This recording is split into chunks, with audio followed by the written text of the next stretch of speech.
This is apropos. Europe's most powerful warship is inching closer to the strategic waterway whose effective closure has come to epitomise the war in Iran. France is moving its aircraft carrier group towards the Strait of Hormuz as it works with the UK on a proposal that aims to lay the groundwork for safe transit through there once the conflict is resolved. With the details, here's Emerald Maxwell. The French aircraft carrier Charles de Gaulle continuing its journey southeast towards the Gulf of Hormuz.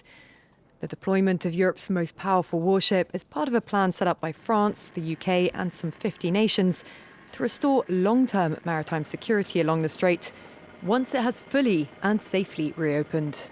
Once calm has returned, we can act on an independent international demining and escort system that is strictly defensive and peaceful.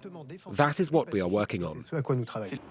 The security situation remains fragile amid Iran's chokehold on the strait, with one of French shipping group CMA CGM's container ships hit while transiting it on Tuesday, injuring crew and damaging the vessel. Amid the tensions, Italy launched the Rome Coalition for Hormuz Thursday, an international cooperation platform to safeguard fertilizers and food security. About 30% of the global trade of fertilizers pass through the Strait of Hormuz. The blockage is creating huge effects. Transport and insurance costs are increasing, putting strong pressures on global food affordability. The UN's International Maritime Organization says around 1,500 ships and their crews remain trapped in the Persian Gulf, after Donald Trump stood down a short-lived American naval operation to escort vessels through the passage Wednesday, citing progress in negotiations with Iran. Hopes that they could reach even a partial deal led to oil prices falling Thursday. Iran has yet to respond to the United States' latest proposal that would stop the fighting and stabilize shipping through Hormuz, but leave the most contentious issues to be resolved in a broader agreement at a later date. Tehran says it has not yet reached a decision on the potential deal. With more, we're joined now by Arman Mahmoudian, Research Fellow at the US-based Global and National Security Institute. Arman, thanks so much for being with us on the programme. Let's start here with what France is doing. Why exactly is the French president moving this aircraft carrier group into position, and why is he doing it now? Thank you for inviting me. And that's a very good question. I think it has something to do with the rhetoric that we are hearing from both the United States and also Iran. From the Iranian perspective, well, the statements were as it was expected, that there would be no open flow of the energy from the Strait of the Hormuz until the peace be made. But the United States also has been made in some statements that kind of caused, I believe, concern in Europe, specifically speaking France and United Kingdom. And that was the statement that the President Trump made about 2 to 3 times in the last 3 weeks, prior to the ceasefire and during the current ceasefire. And that was that signaling there is a great chance that he declares a victory. Basically, he finishes and concludes his military campaign without taking any action to open the Strait of the Hormuz. And basically, as he mentioned that in his social truth post, leave it to the countries that they are benefited by it and import energy through it to open it. And that has kind of caused a concern among the European powers, including to France, that there is a great chance that the United States leaves this war. The situation in the Strait still will be unclear and semi-closed. That can make an impact and create a shock waves in energy markets. So Europe must make the preparation to have its own independent mechanism to guarantee the open flow of the energy from the Strait of Hormuz. So I believe that's the reason, and that's what the timing is right now. Some analysts, though, are arguing this is simply symbolism. It's more about the optics than what the actual deployment is going to achieve. What do you think that Europe needs to do right now?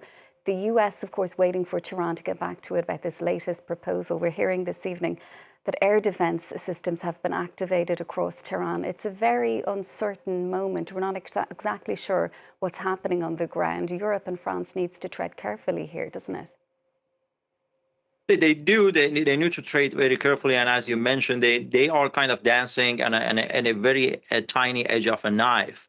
The Europe needs to show muscles. Europe needs to demonstrate willingness that if the worst came to the worst, if the United States left the Strait of the Hormuz unchallenged, undealt with, European unions and European powers, including France at the top, they have the capability to deal with it. And I think the deployment of the aircraft carrier is a signal that the Europe is willing to, at the end, protect its interests and the energy security on a global scale independently. However, Europe also needs to maintain its position very delicately, because the European unions at this point, it is in their interest that this war ends. There will be a peace. There will be a peace that ends the hostility, at least the current scale of the hostility between the United States and Iran, or halted it, and also guarantees the open flow of the energy from the Strait of the Hormuz. In doing so, Europeans need also to possess somewhat of a mediator, a de facto or semi-mediatory or complementary mediatory, in order to expedite the negotiation and talks in the Pakistan. And Europe cannot do so. Europe cannot emerge as a mediator if they want to kind of go on full scale to make a military build-up to signal Tehran that they are willing to use force.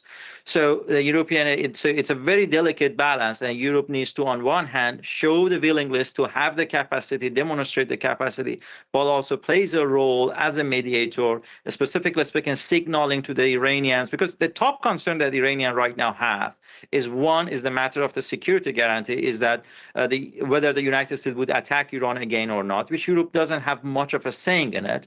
But the other concern that Iran has, that Europe can actually respond and address it, is that Iran being able to actually benefit by the sanctions reliefs that any peace deal can bring upon Iran.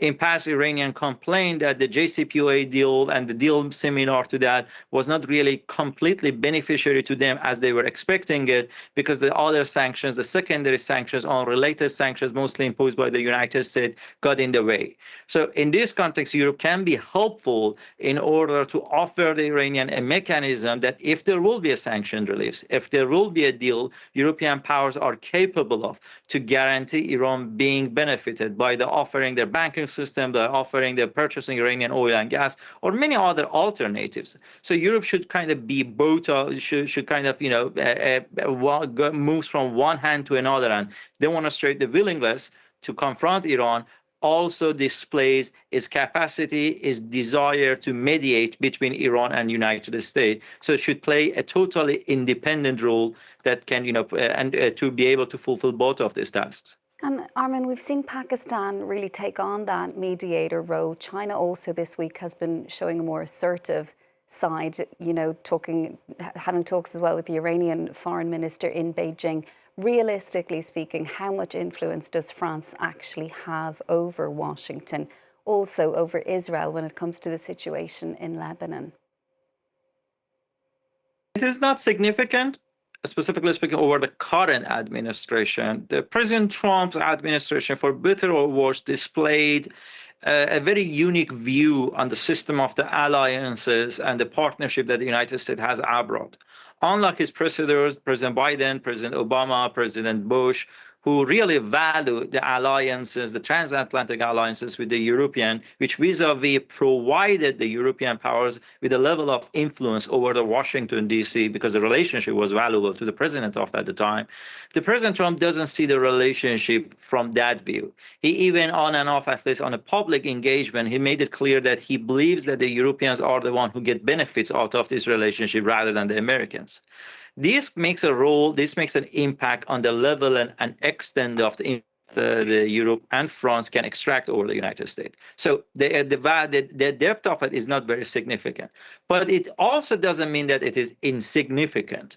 European countries, including France, they are powerful countries. They have independent capacities from the United States. They are traditionally speaking a market to the Middle Eastern energy. They have great ties with the Israelis and other regional actors. France uniquely has a great deal of cultural and civilizational influence over let's say that the Levant area of the Middle East, specifically speaking Lebanon, which today it seems to be another, scope of the confrontation between Iran and the United States and Israel. Israel too.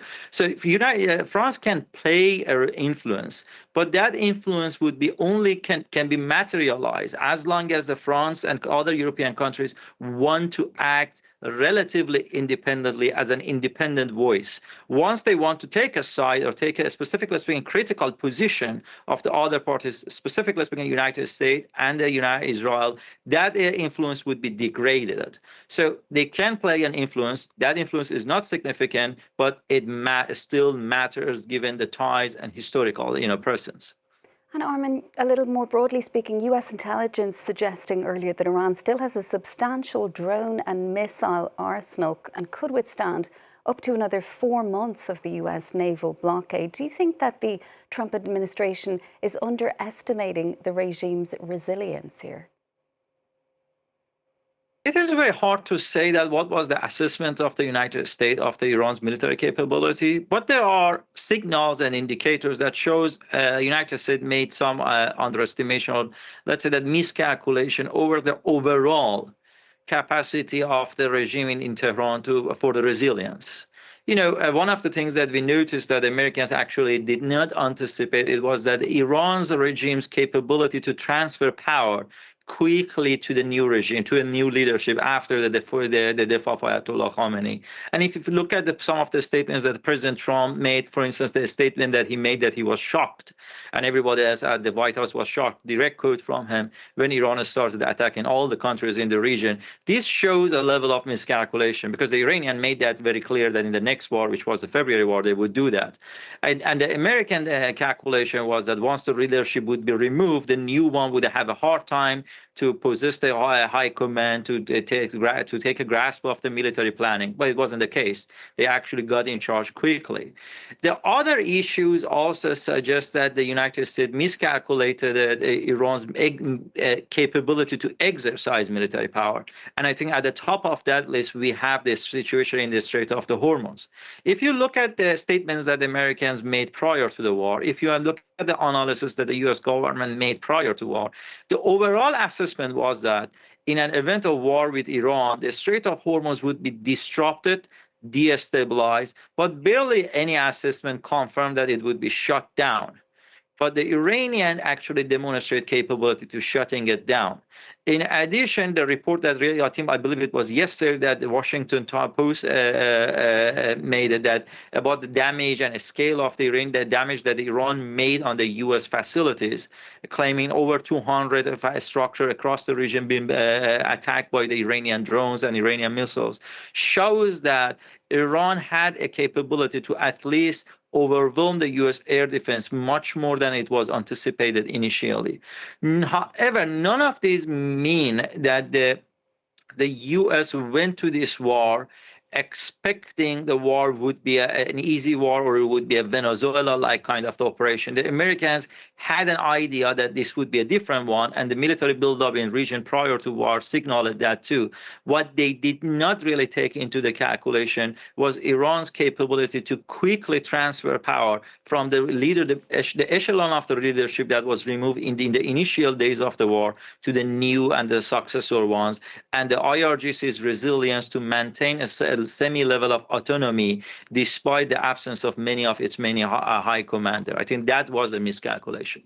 Arman, we'll have to leave it there for now. Thanks so much, though, for being with us on the programme. That's Arman Mahmoudian, Research Fellow at the US-based Global and National Security Institute.